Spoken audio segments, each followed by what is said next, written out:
Hola amigos, Ghost here, and today we continue our bonus Bookends series on Ghost of Tsushima. In today's Bookends, we set the stage for the Mongol invasions of Japan and its island of Tsushima by discussing the origins and rise of both the Mongol Empire and the Kamakura Shogunate of Japan.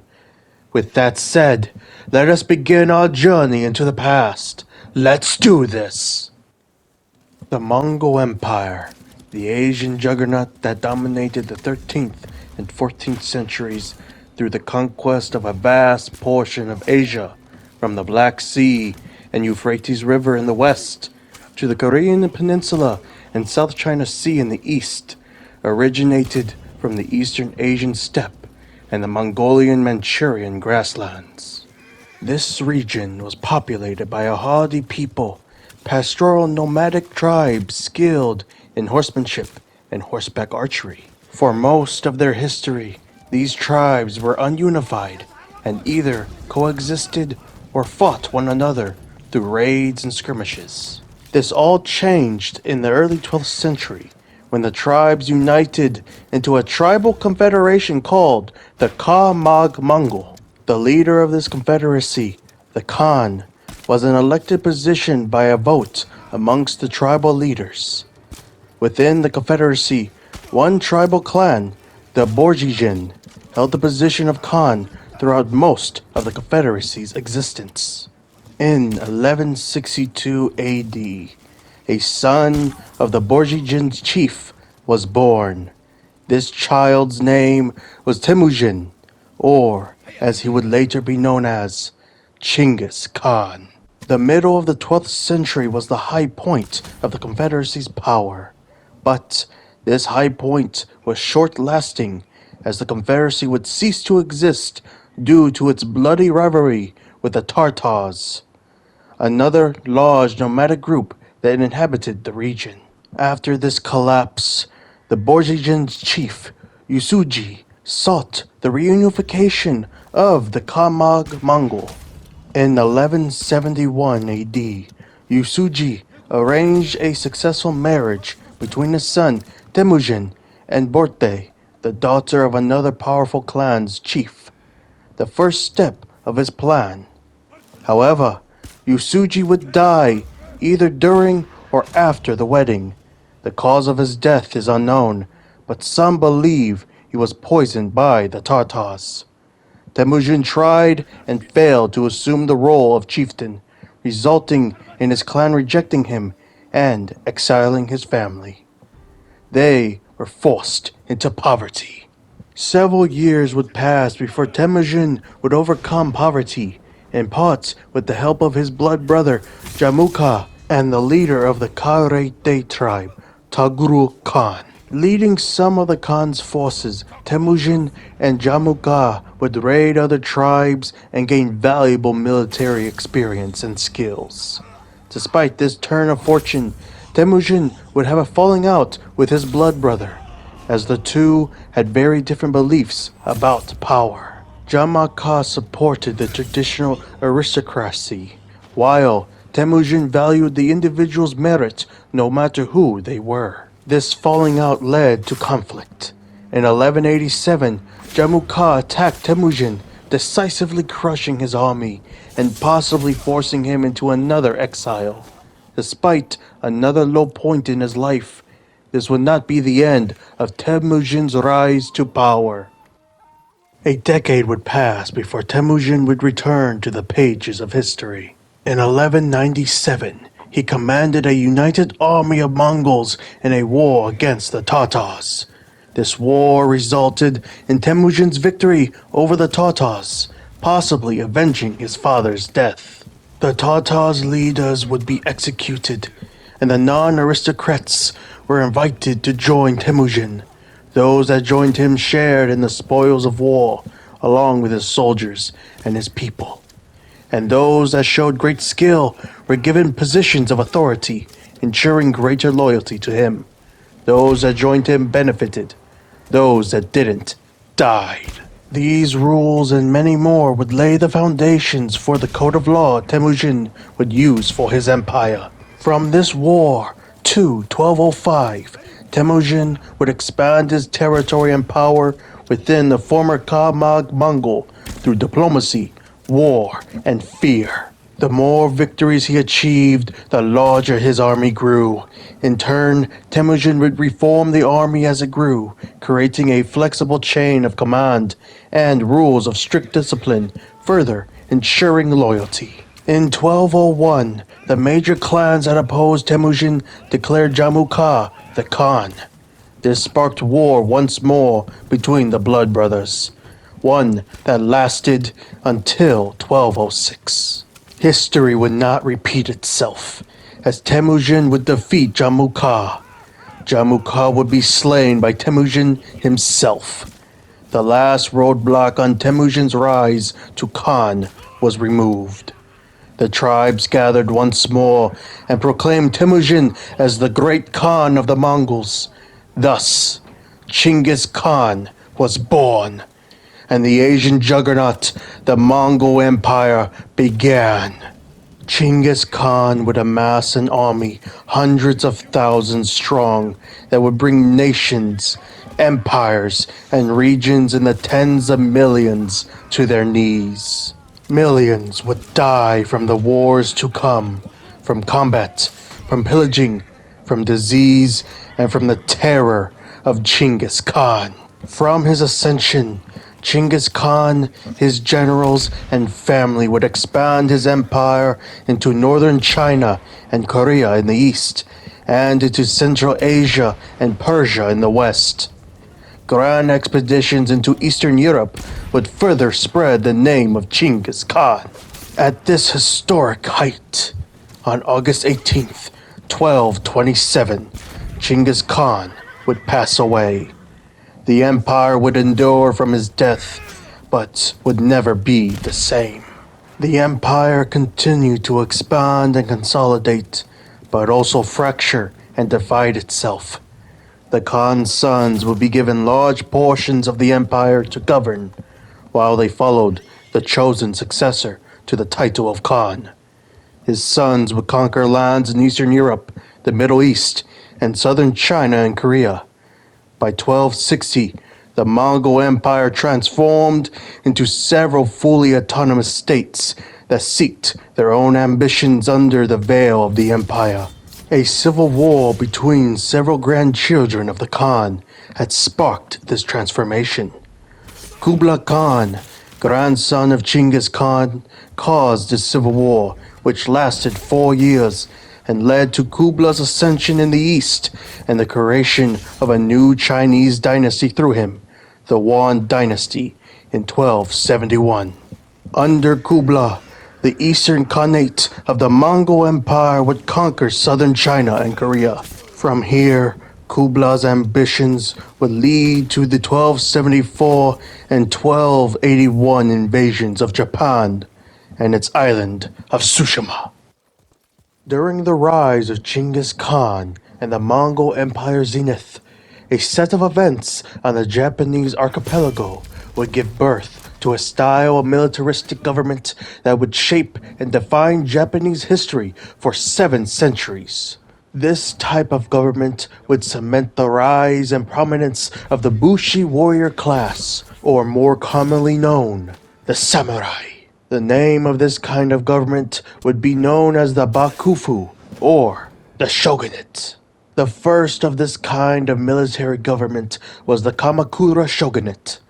The Kamakura Shogunate would dominate the Japanese archipelago from the end of the 12th century to the early 14th century. This shogunate would be born from the turbulent ending of the Heian period and the Genpei War that followed it. The 12th century for Japan was one of transformation. The imperial Yamato family nominally controlled the islands, while the noble families and clans governed the provinces on the emperor's behalf. The power of the imperial family and their court waned steadily as they failed to support its governing noble clans in their times of need against rebels, bandits, and pirates. At the same time, the imperial court would become a puppet to the whims of the powerful Fujiwara clan. Militarily, Bands of professional warriors called the Bushi rose in prominence, power, and influence, as these Bushi were skilled horsemen and horse archers that solved the problems of many noble clans. These Bushi first came to prominence in the 9th century by replacing the Yamato's centralized conscripted army and completing the conquest and subjugation of the Emishi people within northern Honshu, the largest island of Japan. The rise of the Bushi led to those who worked for the imperial court directly to be called samurai, and these samurai would create the powerful Minamoto and Taira clans. The Fujiwara dominated the imperial court, and the Minamoto and Taira wielded the strongest armies. The stage was set for deadly rivalries between these clans to take shape and cause the chain of events that would birth the Kamakura Shogunate. In 1156, the semi-retired Emperor Toba died, leaving behind a succession crisis.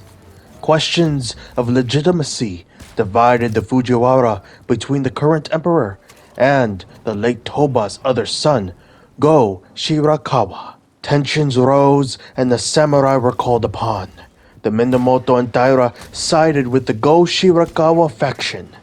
The conflict, the Hogen rebellion, lasted several weeks, with samurai clashing throughout the streets of Kyoto. In the end, Go Shirakawa became emperor, and later semi-retired emperor as well. The Minamoto and Taira, under their leaders Minamoto Yoshitomo and Taira Kiyomori, were greatly rewarded, while the Fujiwara were severely weakened. These results fueled the ambitions of the next rebellion only 4 years later. In 1160, one of the last prominent members of the Fujiwara, Fujiwara Nobuyori, convinced Minamoto Yoshitomo to aid him in planning a coup to seize power from the imperial court and force the emperor into house arrest. Once Taira Kiyomori left Kyoto on a pilgrimage, the coup was launched. Despite initial success, Kiyomori would quickly return, gather his allies in secret, and launch a surprise attack on the conspirators. Kiyomori's attack was victorious. Nobuyori, Yoshitomo, and Yoshitomo's 2 eldest sons were executed in Kyoto or in the countryside. Yoshitomo's remaining sons were exiled to the eastern provinces and their lands taken. This coup, called the Heiji Rebellion, resulted in the crippling of the Fujiwara, the destruction of the Minamoto's power, and the Taira's domination of the government. However, Kiyomori made a grave mistake in sparing the remaining sons of the late Yoshitomo, as 2 of these sons would later cause the Taira's downfall. In the years following the rebellion, Kiyomori tightened his control over the government. In 1167, he was granted the titles of Chief Minister and Home Minister, the first time a samurai received such high positions. Later on, he would remove the last of the Fujiwara from the court after uncovering a plot against him. In 1172, he made his daughter consort to the emperor, and in 1179, he declared his grandson the next emperor while marching his army on Kyoto and putting Go Shirakawa under house arrest. These actions forced the noble families to gather for war and send envoys to the exiled Minamoto for their support. The Minamoto, however, would only act after Go Shirakawa's son, Prince Mochihito, called upon the clans to raise arms against Kiyomori and his Taira. Thus, the war that would usher a new era of Japanese history and the birth of the first shogunate began, the Genpei War. The Genpei War would last from 1180 to 1185 and become the bloodiest conflict in Japanese history up until the Sengoku Jidai. In the early stages of the war, the Taira gained the initiative by defeating Minamoto Yorimasa and his warrior monk allies, and for capturing and executing Prince Mochihito. After his defeat, Yorimasa would be the first samurai to write a death poem and commit seppuku. From this setback, Minamoto Yoritomo would lead the clan into establishing a power base in a small fishing village named Kamakura. Kamakura was highly defensible and the perfect staging ground to gather strength. Here too would Minamoto Yoshitsune and his companions unite with Yoritomo. Yoritomo and Yoshitsune were the sons of Yoshitomo that would cause the Taira's downfall. However, Kiyomori would not live to see his failure play out, as he would pass away from illness in 1181. Kiyomori's son, Munimori, would become the head of the Taira, and soon after, a stalemate ensued. Minamoto Yoshinaka, cousin of Yoritomo, had amassed power in the northern provinces during the stalemate. This shifted the Taira's attention, and in 1183, they moved to crush Yoshinaka. However, Yoshinaka proved too strong and crushed the Taira's advance. He marched on the capital, forcing the Taira to retreat west with the boy emperor.